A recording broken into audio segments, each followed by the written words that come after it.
Chapter 11. 2 months after I was in prison, Tom visited in a pensive mood. No, foul mood was more like it. He barely spoke, didn't buy anything from the vending machine, did not bother to win friends and influence people in prison. No, I found that odd. I also found that scary. What the hell has changed? Why the sudden shift in mood? Tom, are you alright? I'm fine. I left it at that. He then left early, before visiting hours were over, and that was unusual. I was concerned that Warren, as in the past, would bear the brunt of Tom's dark mood. The thought of that had me chewing on my nails again. The next day, I had a visitor in the middle of the day. Now, why would Tom visit me in the week in the middle of the day? I wondered as I made my way back to the visitor's room. When I saw Bear in the visitor's room and not Tom, my jaw just fell. For a while, all I could do was stand and stare at the hairy, unkempt dog in sheep's clothing, staring back at me. The one I had never expected to see again, shaggy, disheveled, and looking every inch the disgusting piece of crap that he was, standing with stooped shoulders and bloodshot eyes. Silently, I chastised my errant heart. Be still. He's still the enemy. Be still. This can't be happening, my enemy whispered, shaking his head from side to side. With my wayward heart in check, but still in a state of shock, I slowly walked toward the vile creature, the one who I had once loved with abject abandonment. The cunning wolf who had lured me into loving him, promised me the earth, only to shred my heart and rip at my soul. Arena, I'm so sorry, baby, he said, his voice breaking, his eyes turning glassy. Sasha, I loved her. I really did. When I finally found my voice, I said, "What happened, Bear? Goldilocks run out of porridge?" The bitterness just oozed out of me, and I could do little to curb it. You're not on my visitors list, so why are you here, huh? Arena, I understand you're confused. Confused? Confused? I'm not confused. I know exactly who you are. And if I could, Wolf, I'd take one of these guards' weapons, shove it into your mouth, and blast you to smithereens. You revolting piece of crap. Who the fuck are you, huh? Or have you forgotten who you are with all the yarns you spin? All the yarns you spun me, you dirty dog. With his eyes on me, he reached for a badge and placed it on the table. It was a police identity badge. I sneered at it. Made in China. Should have got some for the kids too. You asshole. I swiped at the badge, sent it crashing to the floor, causing the correctional officers standing around to give us their full attention. Arena, stop, Bear whispered, reaching to pick up his badge from the floor. You killed Sasha. You did. I know you did, and don't try to act innocent with me, okay? I'm on to you, you lying child killer. Just looking at you makes me feel like throwing up. Rena! What the fuck are you saying? You killed my baby. I know it was you. Arena, stop talking shit. How the fuck can you say something like that to me? He looked genuinely mad, like really upset at the accusations I was hurling at him. Other people would have probably believed his fake innocence, even believed that he was hurt. But not me. No, no, no. I could see right through his charade. It's not working. I'm not buying your bullshit. I'm on to you, and I'm gonna make sure you go to prison for what you did to my baby. I scraped back my chair, ready to leave. Irina, you need to stop, okay? Let me explain. Fuck you. I'm not interested in anything you have to say. Irina, I am who I am. You should know that by now. Stop. I folded my arms across my chest and glared at him with hooded eyes. Really now? Do you realize how pathetic you sound? Wolf, listen. I understand you're upset. But I was abroad, delayed, and I'm sorry I wasn't around, okay? This assignment, man, it took longer than I expected, Irina. Really, 007? I leaned forward in my chair and said, Hey, can I be Moneypenny? Pretty please? Bear exhaled, pressed both palms to his eyes, removed them, then said, I returned yesterday, found out what happened, and I'm here now. I'm not on the visitors list, so it was a problem getting to see you, okay? But I'm here now, Irina. Oh, please. Irina, listen to me. Contacting me would have compromised our investigation, okay? Don't do this, please. I had heard enough bullshit from the wolf. I stood up and said, For the record, I really fell in love with you. I didn't expect to fall in love with another man after what I had been through so quickly, and I didn't want to, but I loved you. Genuinely. And you will never ever experience that kind of love again in your life, because it was sincere. You were my Care Bear. But now you're a dirty stray wolf to me, who belongs behind bars. You played me like a harp, and it hurts. I was furious at my voice for breaking at that moment, for exposing my vulnerability. I wanted to sound tough like Song, insult, threaten, fling some prison talk at him. That's what I wanted to say. Instead, I found myself crumbling and confessional, hurt. To wrest back control of the situation, I took a deep breath and swung into damage control. But hey, don't worry, I learned my lesson. I no longer love you, no longer care about you. And I realize that you were just a convenience. That's all. Yeah. Now that this prison has your details, expect to be arrested for murder. Shame, sure. That's your real name, right? Shame, not Shane. And if you come near me again, I will shank you one time, hard, here. I stabbed my finger at my carotid artery.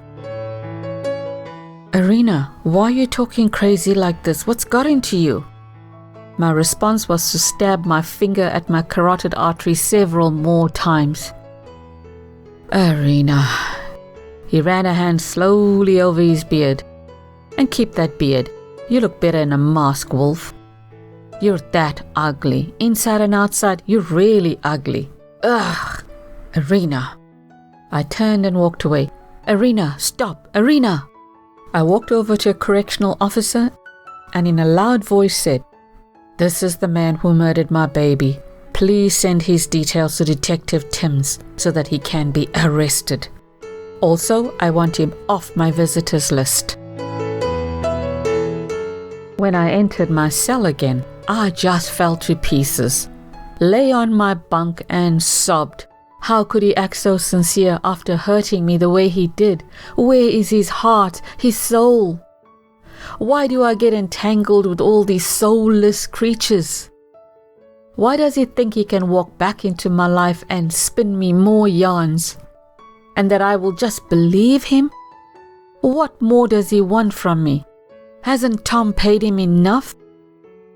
What a slick actor he is. his eyes filling with tears. What a dog.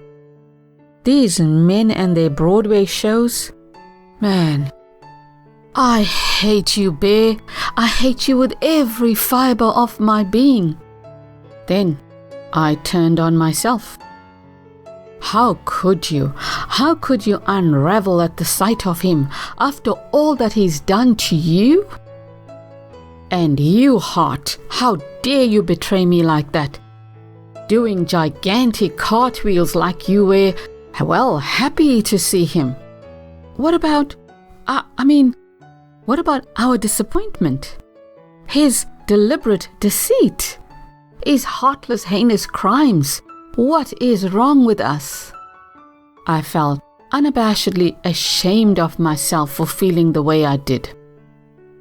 Weak, that's what I was.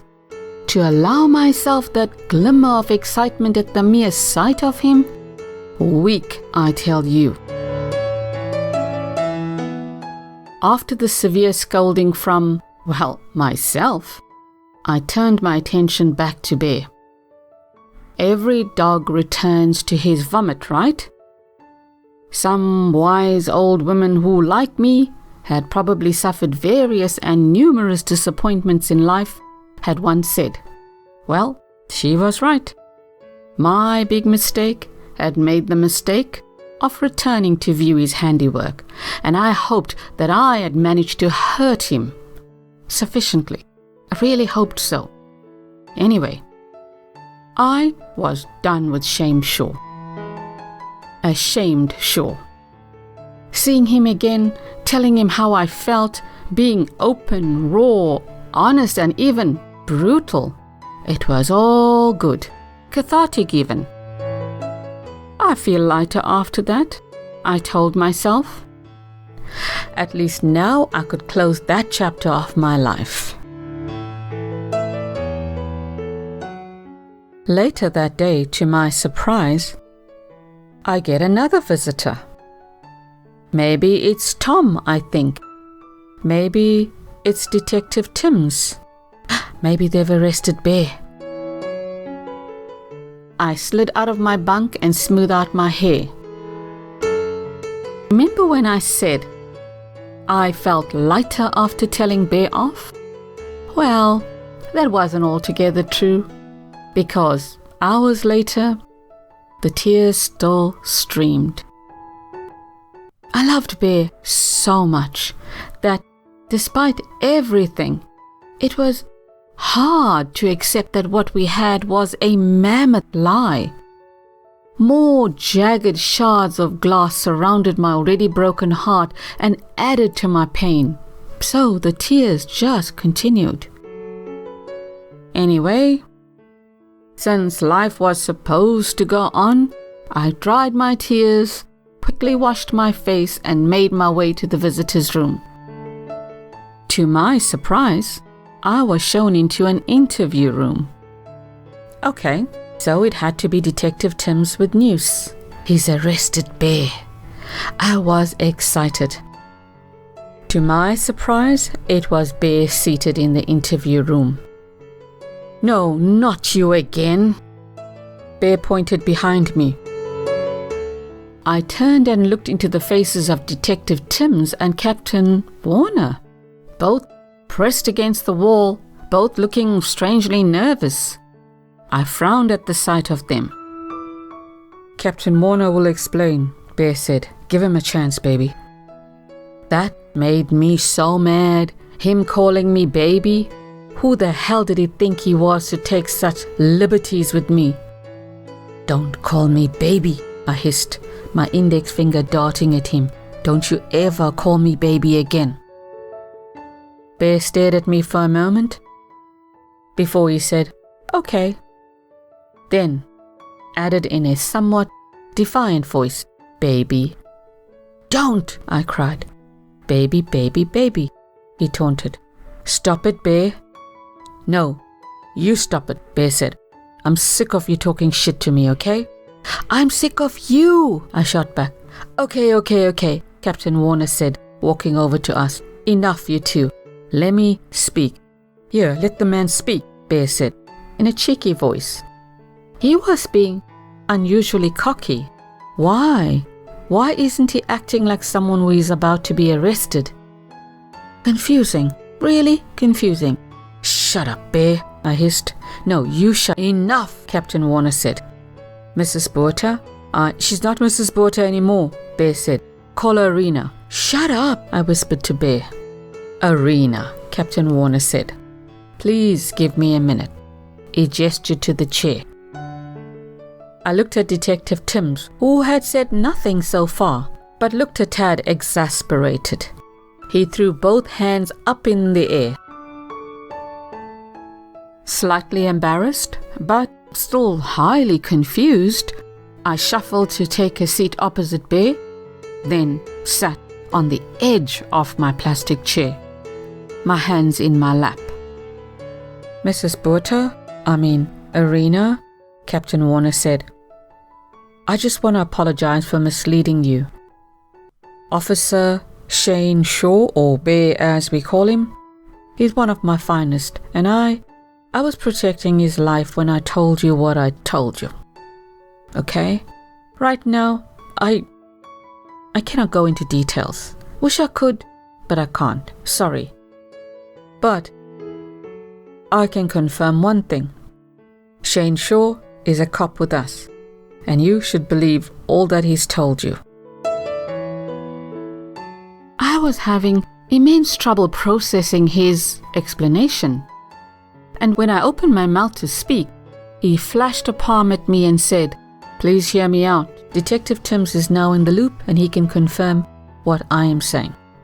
He went on to explain that contacting Bear would have compromised not only Bear's life, but would have put the lives of all the undercover cops at risk. My eyes shifted slowly from Captain Warner to Bear. Once again, Bear took out his police badge and placed it on the table. I stared at it, not knowing what to do, not knowing what to say. All I could do under the circumstances, Arena, Captain Warner continued, was to help you out with that $5,000. My neck jerked to look at Captain Warner. That was you? That was your money in my mailbox? All I could do, Arena. I was stunned. So it wasn't Tom who gave me that money then? Come to think of it, Tom did say, what money? That was all he said about it. I'm really sorry to do that to you, especially during that terrible time in your life. I really had no choice but to stop you in your tracks from, compromising all that we've worked so hard to accomplish. I'm really, really sorry, Arena. I looked at Bear. You don't work for Tom then? What? No. I didn't know what to say. And Sasha, seriously, Arena? You know me better than that. For you to say such things, accuse me like that? Man, that cut. I blinked hard at Bear. You did not lie to me then. As if he was reading my mind, Bear nodded slowly, then said, Everything we had was real, Arena. He thumped his chest with his fist. Real. I love you, baby. I sat back in my chair as I tried to process all that I had heard, that I had learned. For a few moments, the room was just silent. Mind-boggling. It was all mind-boggling. Bear was back. He had not hurt Sasha. He was not working for Tom. He wasn't leading a double life. Everything that we had was real, and he still loved me. It was good news. Great news, actually. Sweet enough to cheer me up, make me smile. After all the disappointment I had suffered over the months, it was exactly what I needed. Yet, my bottom lip began to tremble, and a frog found its way into my throat. Bear said, I don't plan to walk away, Arena. I plan to stay and fight. Fight whatever you're going through, don't expect me to walk away. My hands started to shake and my eyes, they began to burn with tears. We can do this, baby. He extended his hand across the table. Take my hand, baby. Don't push me away. Please, let me help you. I want to. I need you. And I want you to need me. It's how I'm wired. I stared at Bear's extended arms, but I didn't take it. We'll get Warren back. Together we'll do it. Just trust me, Irina. No way is he gonna keep Warren. I'm gonna stand by you. I'm gonna fight with you, and together we're gonna get him back, babe. That was too much for me. I burst into tears, put my head on the table and sobbed.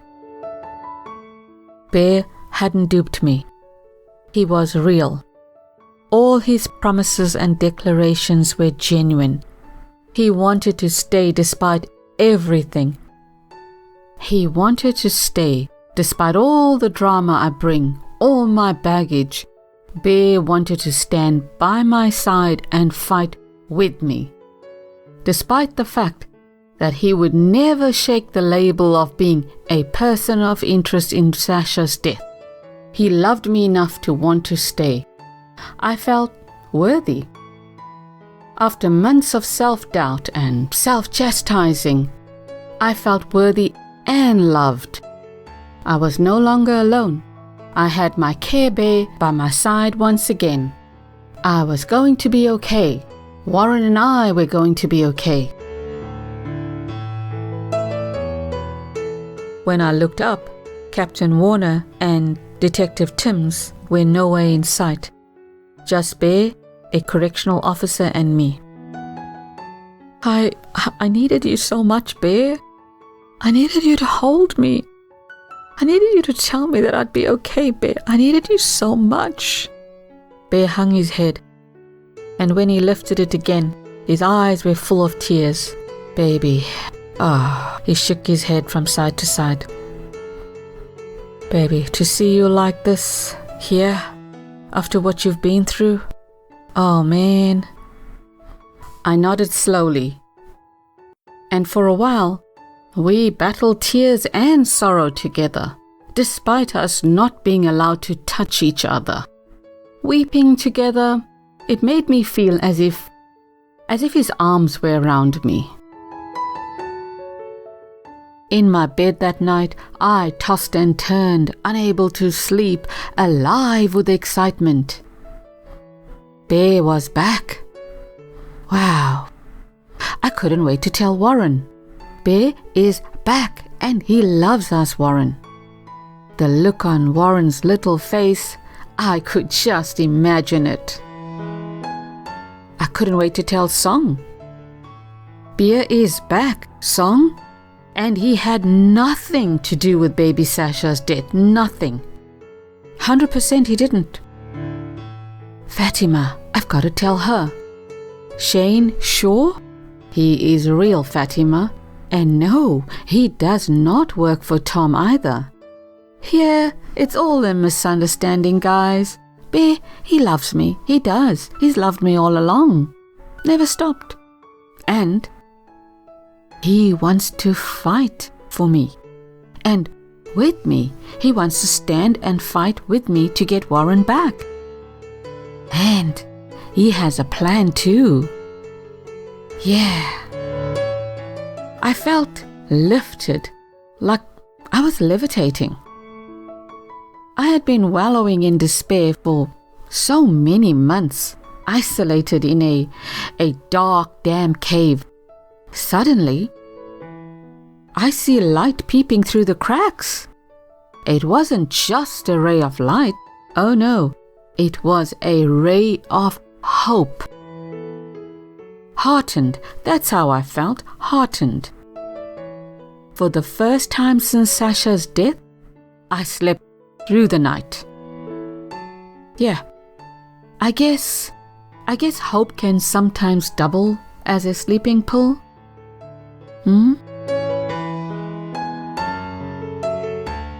When I didn't hear from Bear the following day, I was disappointed. His parting words were, "I'll see you tomorrow."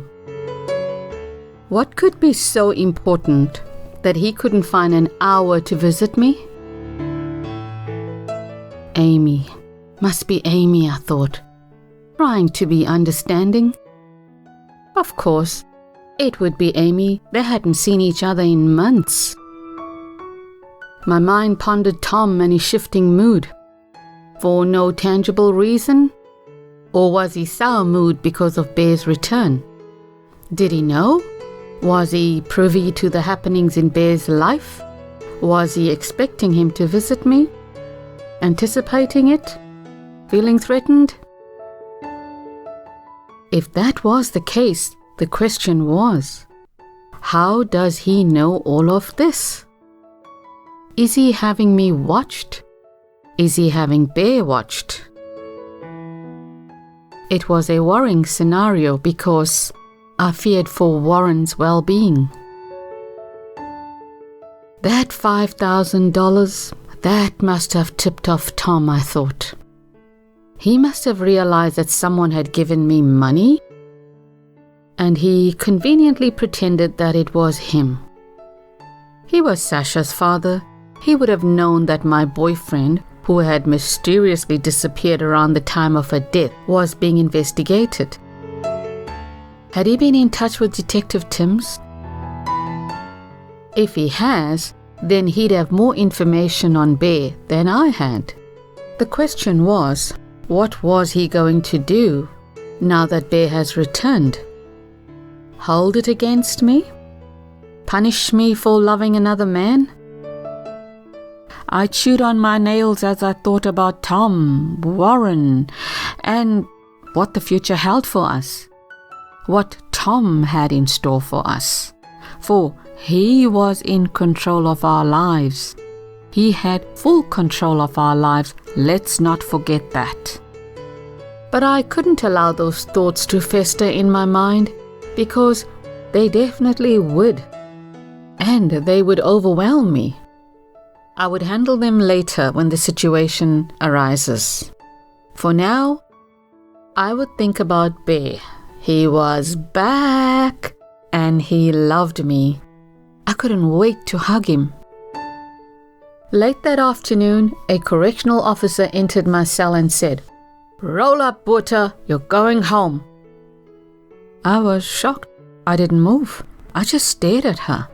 "Move it!" she screamed. "I don't have all day." I snapped to attention, quickly gathered my meager belongings, and ran after her. The question on my mind, how? How is it that I get to go home? To my surprise, I found myself at the front desk, in the presence of Bear and Captain Warner. "So that's what you've been busy with," I whispered to Bear. With a big grin on his face, he nodded. I wanted to hug him. He was so close to me, I wanted to hug him. But I could not. Not yet. I was still an inmate. Until I walked out the doors of Silverwater, I was still an inmate. We had to wait for Captain Warner to finish his paperwork. I wasn't sure of the details of my release, the how, why, etc. And at that moment, I could care less.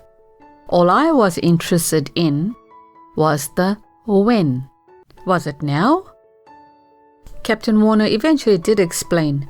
And my biggest take from his words? My release was not conditional. I had paid my dues to society for my share in Sasha's death in full. No parole, no probation, nothing. Fully paid up, I was. I was excited. I would be seeing Warren again. I would be holding him, hugging him, doing things with him. I would be holding Bear again. I would be holding him. I would be hugging him too. While we waited, Bear and I smiled at each other behind Captain Warner's back. Then finally, the doors opened and I walked out of prison and into the parking lot with Bear at my side. The moment we got outside, he lunged to hug me. We hugged for a very long time. Months worth of hugging and kissing was necessary. We made it to his Jeep, where we continued our hugging. "You shaved again," I said, stroking his cheek. "You smell nice." "Yeah? You still think I'm ugly?" "What? You called me ugly?" "No, I didn't." "Yeah, inside out you told me that. That cut, man. Told me I should keep my beard." "Bear, oh my God, I didn't even know what I was saying." I hastened to hug him again. "You're beautiful, baby. Just handsome and lovely and beautiful inside out, okay?" "Shame, sure. That's what you called me. Shame, sure." He stuck out his bottom lip. "Bear, oh Bear, baby, I'm so..." I stopped talking when I saw a camera aimed at us. A man behind the wheel of a beige Peugeot had his camera trained on us. Is that guy filming us? By the time Bear turned to look, the car was pulling away. "Nah, don't think so." I nodded. Maybe I was being paranoid. Bear jerked me in his arms. "Tell me more. Tell me how handsome I am." I complied. "You are very handsome, Shane Shaw, the most handsome man in the whole wide world." "Ah, Miss Rena, you say the nicest things."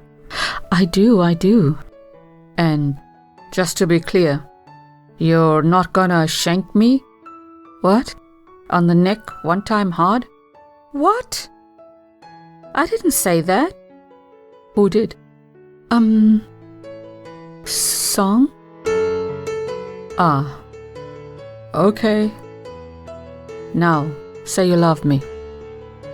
I tilted my head to one side and smiled at him. "I love you." He frowned. "What?" "Not that way. The other way." "Oh, I love you, my Care Bear." His head bobbed. "That's a whole lot better. I needed to hear that." I laughed and hugged him again. I had to give up my apartment when I went to prison, so I was now homeless. To avoid riling up Tom, I didn't move in with Bear though, despite him wanting me to. Instead, I moved into a spare room at Song and Mike's. They had moved into a house while I was in prison. It would be just until I could figure things out. At first, Bear wasn't happy about the idea of me living with Song and Mike. But Song and Mike and we worked on him, convincing him that as long as Warren was with Tom, it was best that I not live with Bear. He eventually accepted it, reluctantly at that, but he did visit me at Song's just about every night, and I spent hours at his place. Before I left for prison, I had given Song a key to hold for me. The key to my storage unit, which housed all my jewelry, my documents, and whatever I had left. In it was also my spare phone, which I was happy to have again. Back to life, back to my reality, without my children though. I had my freedom again. But how could I enjoy freedom when I didn't have the people I loved the most in the world by my side, when I couldn't be with the ones I loved? I no longer had Sasha. I no longer had Warren. I could no longer live with Bear. How the hell was I free? I wasn't. But I took some comfort in the fact that I wasn't in silver water any longer. Some comfort. A tiny bit. Real tiny bit. Yeah.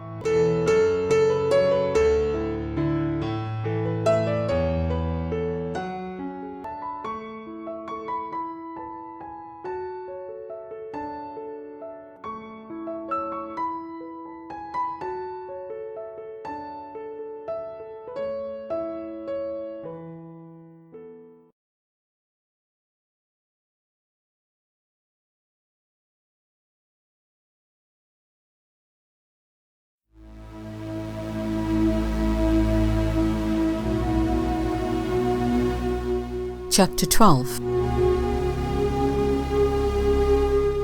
Although I desperately wanted to ask Tom for joint custody of Warren, now that I was out of prison, without the issue of probation, I hesitated, figuring it would be more strategic for me to work on him bit by bit first.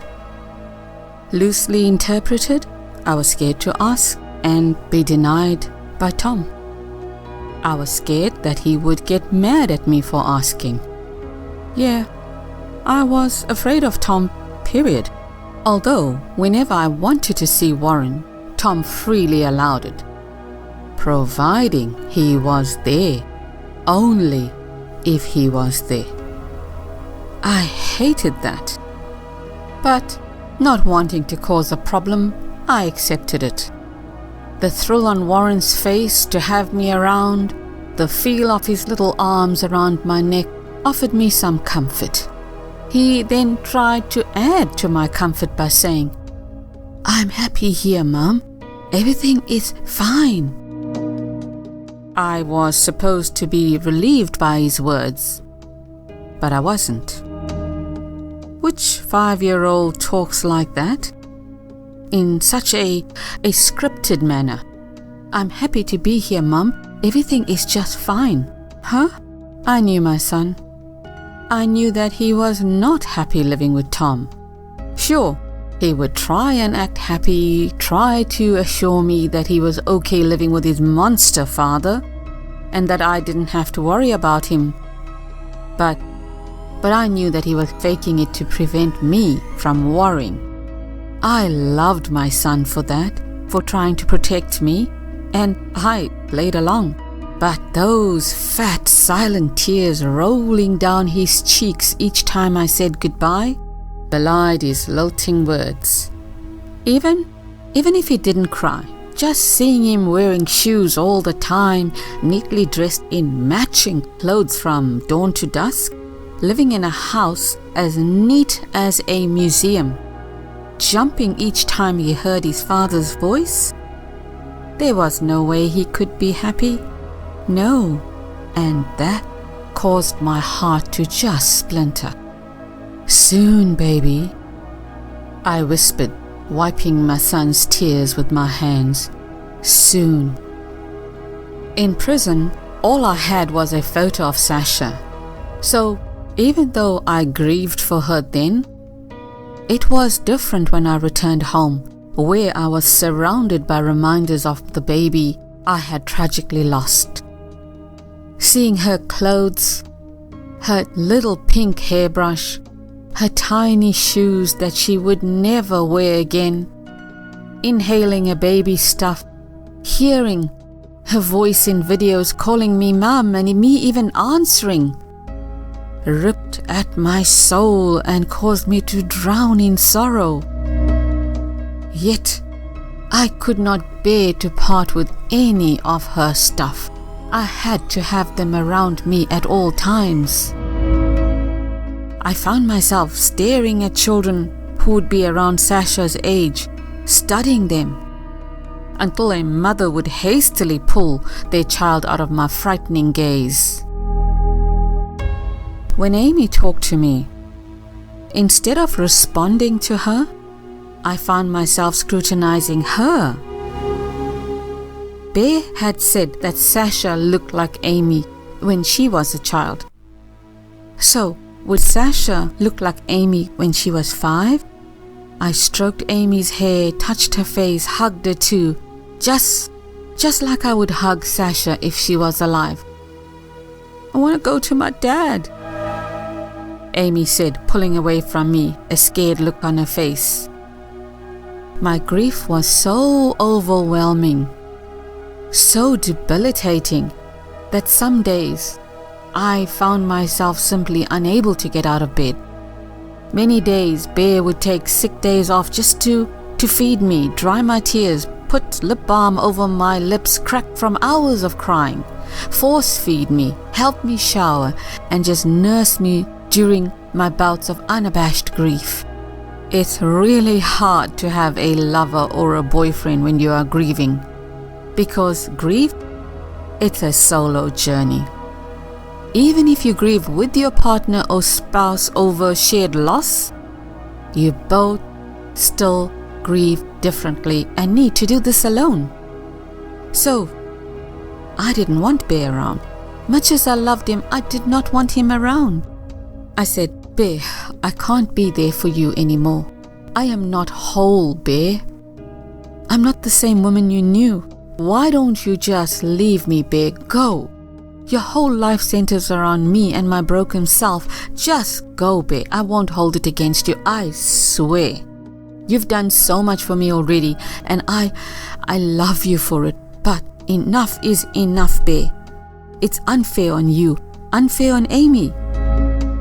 Come back to me when I am whole, if you want to. But now, just go. I'm asking you to go, please. Being a man of few words, all Bear said was, Babe, I got you. Before taking me in his arms and rocking me again, planting little kisses all over my face and swollen eyelids, like a loving dad would do. So, Bear stayed, and for better or worse it with me, even though we weren't married. After the investigation was completed, the police released my BMW to the rightful owner, Tom. So I was without a car. I guess that was okay because I couldn't bear the thought of using my BMW. Every time I remembered it, I saw Sasha's angelic face in the backseat, heard her cry like she did that fateful day. And those memories, the guilt, they all deluged over me, causing me to break down over and over and over again. Anyway, I believe that Tom sold my BMW within days of getting it back. Despite him selling my car and keeping the money from the sale of it, which he probably quickly sold to cripple my independence, clip my wings, I said nothing to Tom. Didn't even ask if I could use the Merc sitting in his 3-car garage in St. Ives. And this time, Tom did not offer it to me. He no longer bothered to be upbeat and cordial to me. Not when he figured out that I wasn't returning to him. Not when he had Warren firmly in his clutches. Despite Bear returning to the picture, Tom still had a firm hold on me. Now that we had confirmed that Bear was who he was and that it wasn't him who hurt Sasha, I had to wonder, was it Tom who murdered our baby to hurt me? The question was, if Tom wanted to hurt me, why stop at Sasha? Why not take Warren and Sasha at the same time? I had no proof that it was Tom behind Sasha's death. Not a single shred of evidence, just that gut of mine. And since Warren was in the lion's den, I couldn't focus on Sasha's killer. I had to ensure that I was sweet and pleasant to Tom. Each time I visited him, I was demure and dutiful and bent to his will to please him. Being the proud peacock that he was, Tom never once mentioned Bear, as if to say that Bear did not feature, or was way too insignificant to be even worthy of a mention. I knew him well enough to know that he had to be jealous and insecure. Yeah, but he hid his true feelings behind a mask of indifference and apathy. And that suited me fine. There were times when his mask would slip slightly. You see, I used Bear's Jeep to get around. So whenever I visited Warren with it, I would catch Tom eyeing the Jeep with total disdain. But he said nothing, and that suited me just fine too. At least he isn't badgering me into getting back with him. I thought, as I navigated the eggshells around the house my son lived in. As I navigated the eggshells around the house my son existed in, not lived in. To earn money, I accepted a full-time job at Songs, helping promote her business and basically being Girl Friday to her. My aim was to build a solid life with a proper income so that I could increase my chances of getting custody of Warren when I eventually petitioned the courts for it. I wanted full custody of my son, but like before, I was happy to allow Tom as much visitation as he wanted. So I saved most of the money I earned for the solicitor I would need to help me get custody of Warren. Over time, though, that mask of composure and nonchalance that Tom wore began to slip. He became downright mean to me, in a passive-aggressive way, that is. He would abruptly curtail my visit with my son, without reason, just curtly informed me that visiting hours were over, reminding me that he was head warden of my son's prison, reminding me of a power-drunk warden. He would suddenly disappear with Warren over a weekend without telling me, after I had scheduled a visit with Warren, after I had made plans to take him somewhere.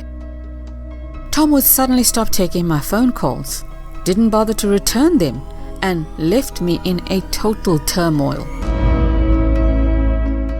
When he did allow me to see Warren, he would taunt and torture me by saying things like, "You're due for a boob job. You're looking saggy, old." I was in my 20s. He was way older than me, remember? "Looking porky today." He'd blow out his cheeks, then laugh. "For Christmas, you're getting a book on nutrition and weight loss." He'd laugh some more. I didn't. Mocking, belittling, taunting, with cruelty the sole aim, all in front of my son. I had no idea what to expect each time I went to see Warren or tried to see Warren, and lived with the steady expectation of disappointment. I was constantly in tears over his treatment of me, but of course, I dared not say anything for fear of retaliation. I do believe that Warren, as little as he was aware of the humiliation I was suffering, because he once whispered, "Mom, you don't have to come over tomorrow. It's okay, I understand, I'll be okay." He followed his words with a hug. Huge words for a 5-year-old. Yeah. Well, again, as much as I appreciated my son's protective words, I had to see him every day to make sure that he was not being eaten by the lion bit by bit. When Tom realized that I wasn't taking the bait, he started to become unhinged. He started drinking a lot every night, whiskey after whiskey, then rambling at me about, well, everything and nothing, lecturing me at times. "You're too soft with the boy. He's gonna grow up an absolute wuss. Need to toughen him up or you'll end up in the gutter. A lowly cop. Here, dirty wolf. We don't want that now, do we?" Words and insults of that nature. Then, Tom went a step further. He insisted I climb into the hot tub with him. He ordered Warren to jump in too. I knew what the plan was. Tom wanted me in a bikini, semi-naked, and in the hot tub with him. It would be humiliating to me, sure, but his intentions were even more sinister. Having me semi-naked in the hot tub with him, my ex, would be his way of disrespecting Bear. There were state-of-the-art surveillance cameras installed all over the property, which means he would have recorded images of me in the hot tub with him. Bad. That's how it would look to anyone, and Tom knew that. Of course, I declined. Don't have a bathing suit, Tom. What the fuck you talking about? There's tons of your bikinis in the closet. I said nothing. The house, by the way, was eerily the same as I left it. Nothing had changed. My clothes were exactly as I had left them. Even my toiletries and toothbrush. They had been unmoved. As if he was expecting me to move back and just resume where I left off more than a year ago. To me, it seemed like he was pretty confident that I would eventually do that. This is your house, you know. You need to move back in. Stop all your fucking around. I'm getting tired of this shit. See what I mean? But I wasn't going to get into the hot tub with him, nor did I plan to move back into his house. His house, not mine. My home was with Bear. Wherever he was, even if Bear lived in his car, that's where my home would be.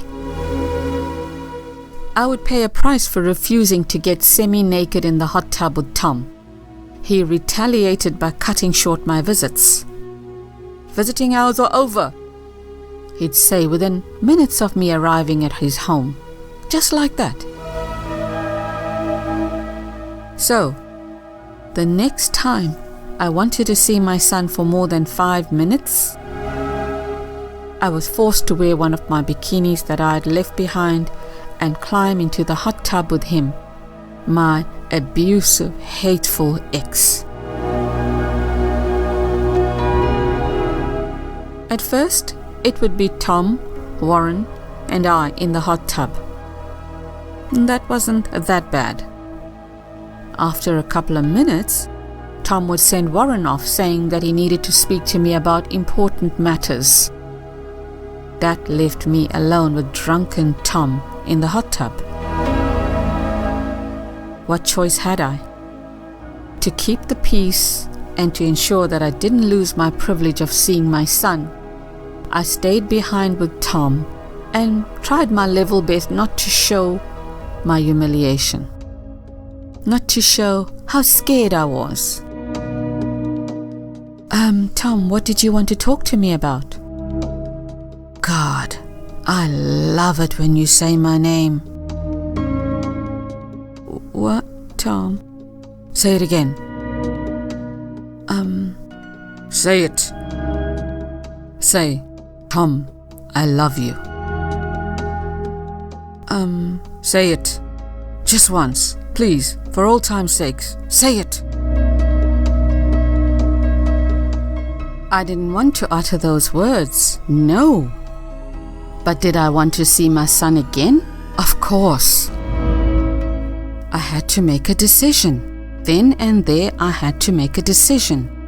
I thought, they were just words, right? Meaningless words. Right. Decision made. I swallowed hard and whispered, Tom, I love you. There. He closed his eyes and leaned his head back, as if he was savoring my words. One more time. Tom, I love you. He smiled, then opened his eyes and looked at me. Tom, what did you want to talk about? Huh? Eager to end these loathsome shenanigans, I said. What did you want to talk to me about, Tom? Take off your top. What? Show me those tits. Come on. Tom, no. Come on. I'm not gonna suck on them or something, even though I wanna. Tom, what did you want to talk to me about? I was getting mad, really mad. Well, if you're not gonna show me those tits, then I don't want any lip from you, unless you want to use those lips to fasten them around my cock and suck on it. With a smile, and to my horror, he removed his swim shorts and stood naked before me. Tom, stop it, stop! I climbed out of the hot tub and stormed out of his house, furious at him. After that, to avoid Tom, I decided to visit Warren at school during his lunch break. Despite our visits being short, they were much more pleasant than when Tom was around. For a couple of days, it was just Warren and me laughing and feeling free. It was wonderful. Until the day the school informed me that Tom had removed my name from their register. He had found out that I had been visiting Warren at school and had barred me from doing so. I felt utterly devastated. But I was also furious. Furious enough to want to fight back. Since Bear was at work, I drove over to his apartment and called my solicitor, Gina King. I told her what was happening, every little thing. Gina, I want to petition the courts for custody. Win or lose, I will take my chances, Gina. I will. Yeah, it had come to that. Left with no choice, I would have to brave up and fight Tom for custody. Maybe it was what Tom wanted. Maybe I was playing into his hands, his small hands. But what had I to lose? I was no longer able to see my son, remember? Gina murmured her sympathies, voiced her disdain over Tom's unconscionable behavior, then went on to make some inquiries. When she came back to me, she sounded excited. Arena, you can get more than $3 million as a divorce settlement, girl. Minimum. He has a number of assets. You both have. $3 million? But Gina, I have a prenup. Oh, don't you worry about that prenup. We're going for gold, Arena. Yeah? I was by then sick of Tom abusing me, violating me, restricting me from seeing my son. I had been totally cut off from seeing him. So what had I to lose? Nothing. Not a single goddamn thing. Okay, Gina, let's go for full custody and let's go for gold as well, Gina. I felt elated, hopeful. Until she said, Arena, we estimate you're looking at roughly $50,000 to $70,000 in legal fees. Maybe more. What? That much, Gina? Yeah, but Arena, you can pay it off from the money you receive from the divorce settlement. Oh, okay then. Was I relieved? But Arena, we need a retainer of $10,000 before we can begin. Retainer? But Gina, what about legal aid? Oh, no, we're no longer working with legal aid, Arena. This will be a private case. Sorry, we need that retainer before we can initiate proceedings. I was floored. Gina, look, I don't have $10,000. Please, can you like work on the case and then take your fee when I receive it? I mean, I need to see my son, Gina. Tom has blocked me totally from him and I'm sorry, Arena. Unless we receive that retainer, we're simply unable to proceed. I'm sorry. I hung up and burst into tears. I didn't have $10,000. What the hell do I do?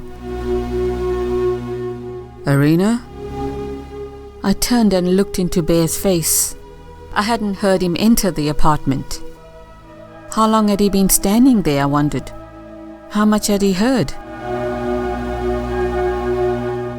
Of course, I chose not to talk to Bear about Tom's indecent behavior because I knew Bear, he would get riled up and he would probably confront Tom. I had a feeling that is exactly what Tom wanted. That way, he'd get the opportunity he needed to destroy Bear. I had absolutely no doubt about that. Bear removed his wallet from his pocket, took out his bank card and thrust it at me. Use this for the solicitor. Whatever you need. What? He called up his bank account on his phone and flashed it at me. My eyes popped. In his account was over $600,000. Bear, oh my God, I can't do this to you. Use it. I'll make it back. Each time Bear had gone on an assignment, he had received a huge paycheck, which he had saved for the security business he planned to open after he resigned from the police force. But you need this money to buy your property, Bear. Oh, no. The proceeds from the sale of my house? That hasn't come in as yet. Oh, yeah. We're good, babe. Okay, we're good. Use whatever you need. Warren's worth it. I'll make it all back. Don't worry. I got you. Warren's worth it. How could I not be moved to tears?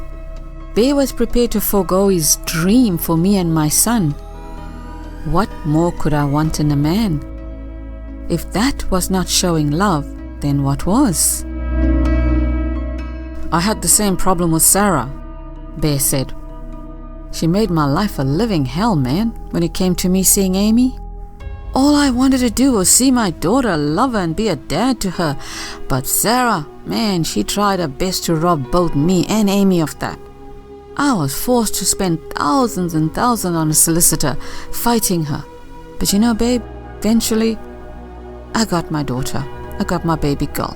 One day, I'm gonna fight for full custody of Amy too. So I get it. You don't have to explain anything to me. Do what you gotta do, babe. He pointed at the card in my hand. All yours. I threw my arms around him. Bear, you are such an angel. Yeah, I know. I smiled. Wait, Bear, why are you home? I came to change my shirt. I looked down at his shirt and for the first time noticed the blood stain. Oh my God, Bear, have you been shot? Oh God, no. If I'd been shot, I'd be in the hospital. Oh, okay. You shot someone then? Is this their blood? Oh my God, Bear, and here I've been rambling on when you have blood all over you. No. It's tomato sauce. What? Tomato sauce. I squinted at the stain, then looked up at him. My eyebrows raised.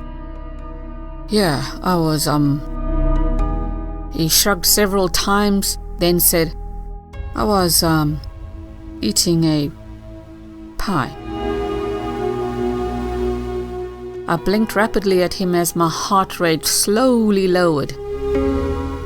Pie? Bear, where's the healthy food I packed you? Oh, I, finished that too. With my arms folded across my chest, I stared at him. Patting his stomach, he said, Hey, I'm a growing boy, and you ain't supposed to be here to see this, okay? I chuckled at my simple pie and tomato sauce loving Aussie, clumsy but with a heart of absolute gold. Was a great pie, babe. Chunky beef. Not a single vegetable in it. I shook my head from side to side and sighed as he put on a clean shirt. Love you, he said, blowing me kisses with both hands as he backed out of the apartment. Was I the luckiest woman in the world? No, of course not. Was I lucky to have found a Care Bear like the man, giving me his absolute all? You bet. To listen to more of Eve Rabi's audio works on YouTube, please like this post and subscribe.